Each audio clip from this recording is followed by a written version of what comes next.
प्रिय विद्यार्थियों, आज हम एक नए नैतिक सिद्धांत की चर्चा करेंगे। अंतःप्रज्ञावाद। अंतःप्रज्ञावाद, जैसे कि आप इसके नाम से जान रहे हैं, इस सिद्धांत का आधार अंतःप्रज्ञा है, जिसे अंग्रेजी में इंट्यूशन भी कहा जाता है। अंतःप्रज्ञा क्या है?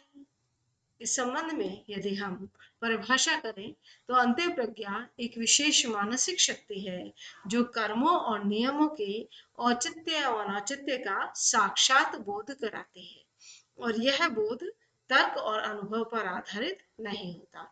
यानी हम इस परिभाषा के आधार पर ये समझ सकते हैं कि अंतःप्रज्ञावाद के जितने भी सिद्धांत हैं वो ये मानते हैं कि मनुष्य के पास एक विशेष मानसिक शक्ति होती है जिसके आधार पर वह नैतिक निर्णय कर पाता है, क्योंकि वह जो भी कर्म नैतिक दृष्टि से चुनता है या जिस भी नियम को नैतिक रूप से सही ठहराता है, उसके मूल में उसके अंतःप्रज्ञा की स्वीकृति होती है। यानी कोई कर्म उचित है या अनुचित है, कोई नियम जो है वो उचित है या अनुचित है, इसका साक्षात बोध यानी बिल्कुल डायरेक्ट एप्रीहेंसेशन, वो सीधे प्रस्तुति बिना किसी माध्यम के अंतःप्रज्ञा से होती है। और अंतःप्रज्ञा से जो बोध प्राप्त होता है वो तर्क और अनुभव से भिन्न होता है। यानी हम ये नहीं कह सकते कि ये बुद्धि से प्राप्त है या ये हमने अनुभव से प्राप्त किया है। अंतःप्रज्ञा अनुभव और तर्क के स्रोतों से बिल्कुल एक अलग स्वतंत्र आंतरिक शक्ति है जो कर्म के उचित होने का, अनुचित होने का, शुभ या अशुभ होने का साक्षात बोध कराती है। तो इस प्रकार से अंतःप्रज्ञावाद एक ऐसा नैतिक सिद्धांत है जिसमें अंतःप्रज्ञा या इंट्यूशन ही शुभ अशुभ, उचित अनुचित के साक्षात ज्ञान का आधार है।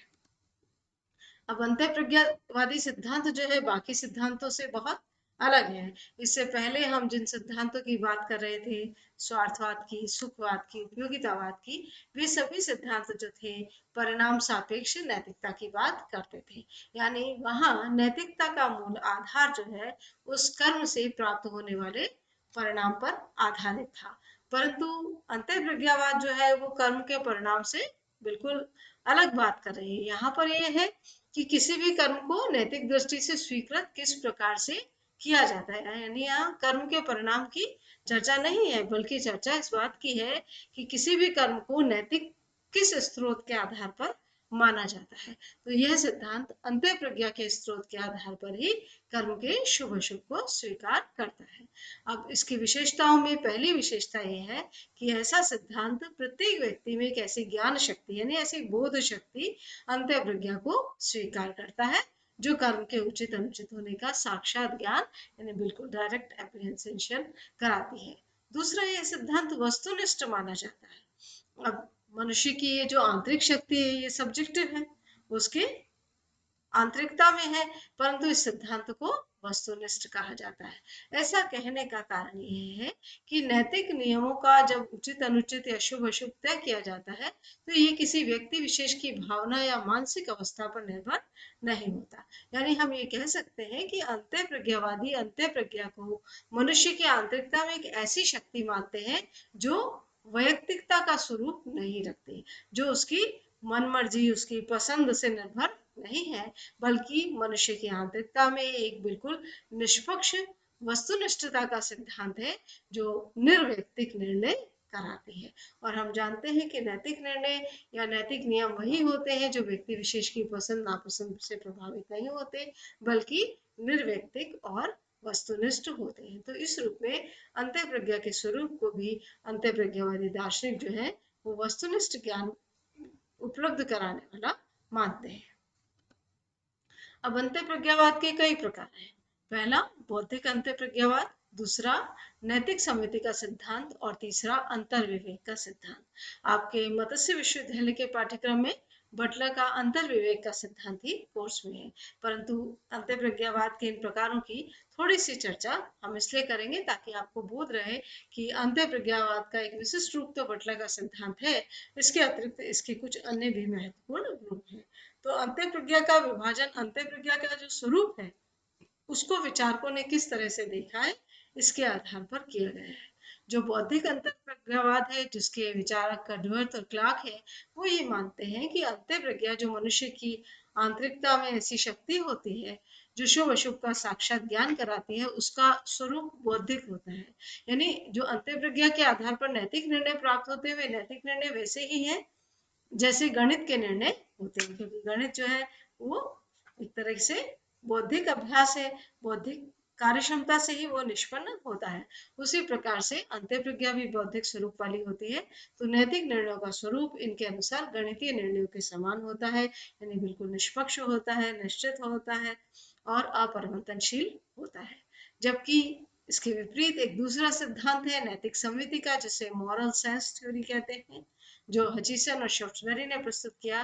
वे कहते हैं कि नैतिक निर्णय जो होते हैं वो बौद्धिक निर्णय या गणितीय निर्णयों की भांति नहीं होते, बल्कि वो मनुष्य की वैयक्तिकता पर निर्भर करते हैं और ये सौंदर्यात्मक निर्णयों की भांति होते हैं। तो वे मानते हैं कि सभी मनुष्यों में एक नैतिक संविधि होती है, मॉरल सेंस होता है, और शिक्षा द्वारा, ज्ञान द्वारा इस मॉरल सेंस का या नैतिक संवेदी का विकास भी होता है।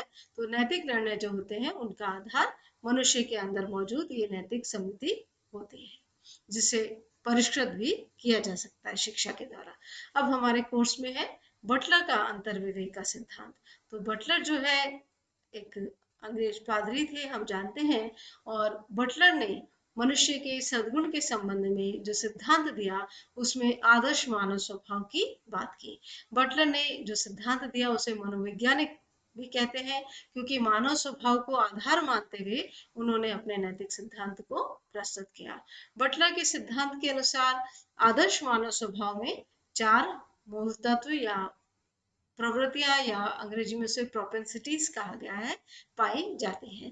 पहला होता है विशेष आवेग, दूसरा होता है आत्म प्रेम, तीसरा है परोपकार और चौथा है अंतर्विवेक। पर मनुष्य की इन चारों प्रवृत्तियों में एक प्रकार से आपस में जो है सहयोग होता है, कोई किसी के कार्य में हस्तक्षेप नहीं करता, प्रत्येक का अपना एक स्थान होता है। सबसे नीचे के स्थान पर विशेष आवेग होते हैं, उनसे ऊपर आत्म प्रेम और परोपकार होता है, और सबसे ऊपर अंतर्विवेक होता है। नैतिक निर्णयों में जो प्राधिकारात्मक भूमिका होती है, जो फाइनल जजमेंट की, वो अंतर्विवेक की होती है। और यदि मनुष्य का कोई स्वभाव का कोई और पक्ष अंतर्विवेक के निर्णय का उल्लंघन करता है तो वह निर्णय अशुभ होता है, अनैतिक होता है। और जब अंतः प्रज्ञा की सहमति से जो है मानव स्वभाव किसी कार्य को करता है, अंतः प्रज्ञा की सर्वोच्चता को स्वीकार करता है, तो वो नैतिक या शुभ निर्णय होता है। तो इस प्रकार आज हमने अंतः प्रज्ञावाद के इस प्रारंभिक परिचय को जाना। अगले लेक्चर में हम बटलर के अंतर्विवेक के सिद्धांत को विस्तार से जानेंगे। तो आज के लिए आपका अभ्यास प्रश्न है, अंतः प्रज्ञा को समझाइए और अंतः प्रज्ञावाद के स्वरूप को समझाइए। यानी यहाँ पर आपको जो प्रकार है उनको भी बताना है। धन्यवाद।